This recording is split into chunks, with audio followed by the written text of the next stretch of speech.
चाप रहे हैं। समस्तीपुर पुलिस के साथी सब इंस्पेक्टर नंद किशोर, जो कि मोहनपुर ओपी के प्रभारी थे। पिछले एक हफ्ते से वहाँ कुछ घटनाएं हो रही थी जो कि भैंस चोरी से संबंधित थी। रात में ग्रामीण क्षेत्र के लोगों के घर से मवेशी चोरी कर लिए जा रहे थे।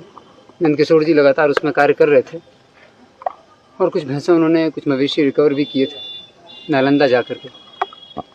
उसी क्रम में उनको कल सूचना भी मिली थी रात में कि वो गैंग पुनः समस्तीपुर आया है और कोई घटना फिर से चोरी की, मवेशी चोरी की कर रहे हैं। अपनी टीम बना करके नंद किशोर जी, सब इंस्पेक्टर नंद किशोर जी, मोहनपुर ओपी प्रभारी और पूरी टीम को लेकर के रात में इन्होंने छापेमारी की, रेड की। छापेमारी सफल रही थी। चोरों को आइडेंटिफाई भी कर लिया गया था, पकड़ भी लिया गया था। लेकिन बहुत दुर्भाग्यपूर्ण घटना घटी उसी समय कि अभियान के दौरान ही किसी चोर के द्वारा, जो हम लोगों को अभी तक पता चला है, बड़ा सा एक जो दियरा क्षेत्र में जो ग्रामीण देशी कट्टा यूज़ होता है उससे बुलेट फायर होती है और नंद किशोर जी को बहुत क्लोज शॉट लगा है जो देखने से प्रतीत हुआ है और आंख के बगल से गोली लगते हुए लेफ़्ट ब्रेन के को क्रॉस करते निकल जाती है।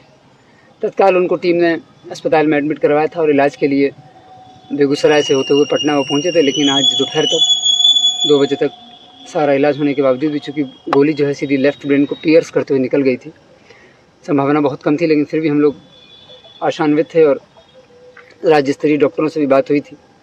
Indira Gandhi institute of medical science Patna के सीनियर ऑफिसर्स, सीनियर डॉक्टर्स भी पूरी कोशिश की उन लोगों ने 3-4 घंटे, लेकिन नंद किशोर जी सर्वाइव नहीं कर सके और उनकी डेथ हो गई है।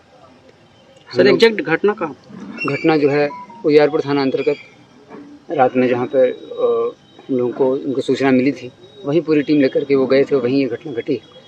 अब आगे की कार्रवाई तो जिला पुलिस कर ही रही है। चोरों को आइडेंटिफाई कर लिया गया था नंद किशोर जी के द्वारा ही, तो उस पूरे गैंग को आइडेंटिफाई करके उसकी गिरफ्तारी का प्रयास किया जा रहा है। लेकिन ये जो घटना घटी है उस पूरी घटना से और हमारे एक साथी के जाने से पूरी समस्तीपुर पुलिस आज दुखी है, 15 अगस्त के दिन भी। और हम लोगों ने जिला पुलिस का जो ऑफिसर्स एसोसिएशन है उन लोगों ने निर्णय लिया है कि पूरी समस्तीपुर पुलिस की सभी कर्मी का 2 दिन का वेतन हम लोग उनको उपलब्ध कराएंगे परिवार को। परिवार में अररिया ज़िले के रहने वाले हैं नंद किशोर जी। इनके परिवार के जितने लोग हैं उन लोगों से भी कुछ मुलाकात हुई हम लोगों को। जो भी आवश्यक सपोर्ट और हम लोगों का जो प्रक्रिया है वो सब बहुत तत्परता से और सूक्ष्मता से हम लोग कर रहे हैं। फाइनेंशियल बेनिफिट्स और अन्य जो बेनिफिट्स हैं सरकार के, वो सभी बेनिफिट हम लोग इंश्योर करेंगे कि अगले 10 दिन के अंदर परिवार को मिल जाएं। और साथ ही जो चोर और जो गैंग आइडेंटिफाई किया है उस गैंग को पकड़ के सजा दिलाने का कार्य हम लोगों की प्राथमिकता है। जो 3 लोग पकड़े गए थे चोर, क्या उन्हीं में से किसी ने गोली चलाई या फिर बाद में? जो चोर पहले पकड़ लिए गए थे दबिश के दौरान ही, उसी क्रम में फिर वहाँ पर और भी चोर थे। चूँकि जितनी सूचना थी उस पर कार्रवाई की गई थी, लेकिन पीछे जब उनके पास, चोरों के पास बैकअप ज़्यादा था और नंद किशोर जी के पास सूचना नहीं थी, उसी क्रम में पीछे से आए हुए कुछ चोरों ने गोली चलाई और बाकी जो चोर पकड़ लिए थे उनको भी वो भगा ले गए। तो रात में करीब 3 से 3:30 के बीच घटना हुई है।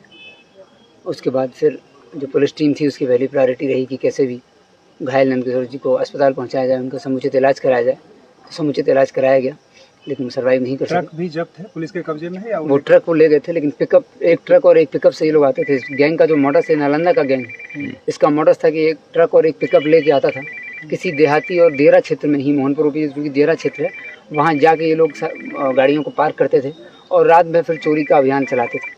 एक बार में बड़ी संख्या में मवेशी चोरी करना, गाय भैंस चोरी करना, फिर उसको गाड़ी पे चढ़ाना और ये लोग ले जाते थे। तो चूँकि कल जब सूचना मिली कि लोग आ गए हैं और कार्य करने वाले हैं, तो ये इनकी संख्या भी हम लोगों को जो अभी तक जानकारी मिली है 8 से 10 की संख्या में ये लोग चलते हैं। चूँकि इन भैंसों को, मवेशियों को गाड़ी में चढ़ाने के लिए लेबर की आवश्यकता होती है, तो उस तरीके से इन लोगों का मोडस है और ट्रक और पिकअप का इस्तेमाल करते हैं उसको कैरी करने के लिए। तो जो ट्रक और पिकअप जो पकड़ा गया था, तो वो पिकअप जब्त है अभी और CCTV फुटेज भी हम लोगों को प्राप्त हुआ है। उसके आधार पे, चूँकि गैंग तो पहले ही चिन्हित कर लिया गया था और जो कुछ भैंसे जो मवेशी थे उनको बरामद भी किया गया था, आइडेंटिफाई भी हो गए थे। तो गैंग तो पूरा क्लियर है, ये लोग ऑपरेट कैसे करते हैं, मॉडल्स भी क्लियर है। अब आगे जिला पुलिस की पूरी टीम इसको प्रायोरिटी पे लेते हुए सबसे पहले गिरफ्तारी की प्रयास करेगी। भैंसों का क्या इनको बेचते हैं, स्लॉटर हाउस तक ले जाते हैं? इस बारे में बहुत स्पष्टता भी नहीं है, क्योंकि ये गैंग भी नालंदा के ही दियरा क्षेत्र से ही ताल्लुक़ रखता है इस बारे में बहुत स्पष्टता नहीं है कि ये बेचते हैं या क्या करते हैं। जब ये गैंग के पूरे सदस्य पकड़े जाएंगे तभी इस बारे में हम लोग कुछ बता पाएंगे। Thank you.